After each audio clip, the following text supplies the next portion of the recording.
Hi, readers. Yesterday, you completed your nonfiction pre assessment. And today, we are going to be starting our nonfiction reading together. Today, we're going to be talking about what it means to read, to be fascinated.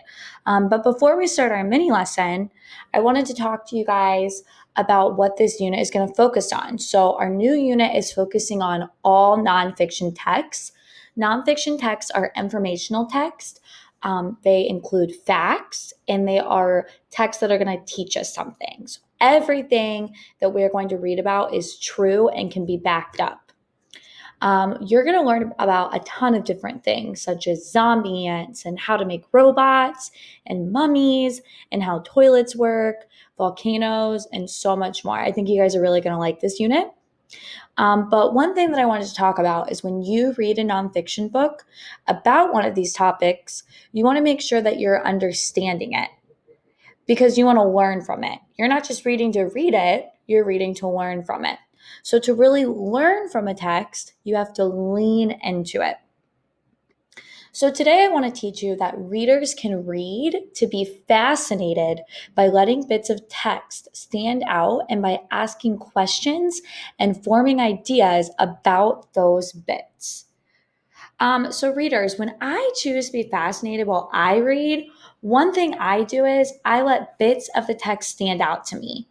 I pause to think and wonder about them and have ideas about what I just read. So right now, I want you to listen to me get started reading a nonfiction book, and I want you guys to let me know if I'm reading in a way that lets me be fascinated. Are we ready? All right. So this is the book that I'm going to start reading today. It's called Mummies. Right now I'm looking at the cover. Mummies. That's a weird picture. If I open up the first page of Mummies, I'm going to see these first couple sentences. Whoa, mummy. A farmer is working hard. A farmer is working in swampy land. His shovel hits something hard. He uncovers a blackened body. So this part is just about some farmer. Who cares? And he's finding a body. Gross. What do you think of my reading so far?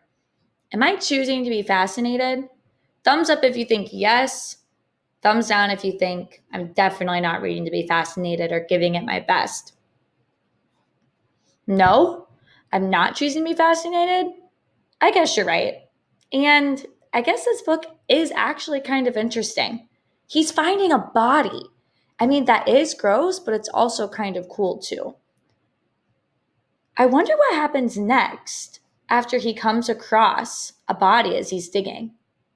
Let me try reading it again, but this time I'm going to decide to read to be fascinated. I'm going to study the cover again. Mummies. I know some stuff about mummies. I know that mummies are all wrapped up and they're scary, but this mummy doesn't look all wrapped up. It has teeth and fingernails. Wow, I never knew mummies could look like that. I'm going to reread the part that I read earlier. Whoa, mummy. A farmer is working in swampy land. His shovel hits something hard. He uncovers a blackened body. Wow, that is so shocking that he uncovered this body. Maybe this is when he finds a mummy. But why would it be just there in some field? That's so weird. Readers, you might have noticed me saying phrases like these when I read to be fascinated. Phrases such as, wow, I never knew, or that's weird, or but why?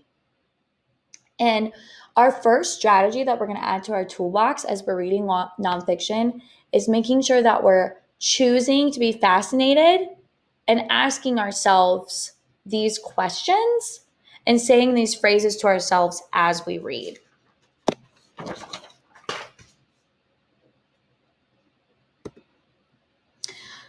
So here's the next pages of Mummies.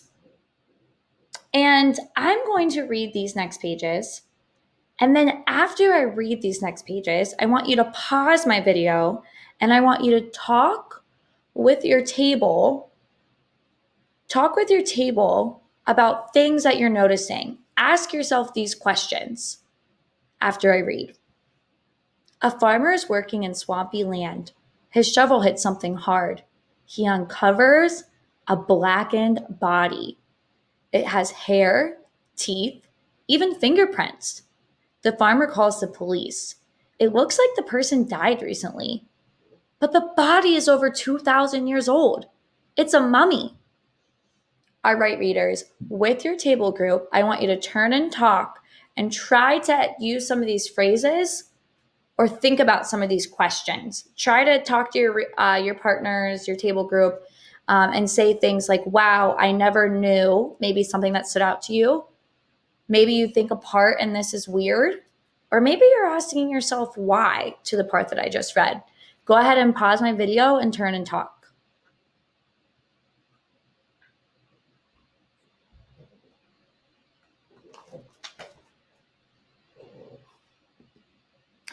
Readers, you can always choose to be the kind of readers who are fascinated. This is always part of the work of a nonfiction reader, and it certainly will be your work today when you read. As we're reading nonfiction, you want to make sure that you're choosing to be fascinated and not just rushing through your reading.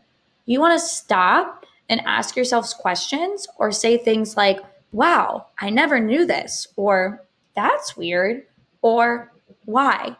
Something else that powerful nonfiction readers do is they take time to flag things in their book with post-it notes. Readers sometimes flag text to talk about with their partners or teacher later. Sometimes they just flag parts that are interesting. Sometimes they just flag important parts. Sometimes they flag big ideas that they're seeing. And then sometimes they even stop to flag just stuff that they want to remember as they're reading. This is just our first day as nonfiction readers. And as we go on through this unit, we are going to learn more strategies to become powerful nonfiction readers.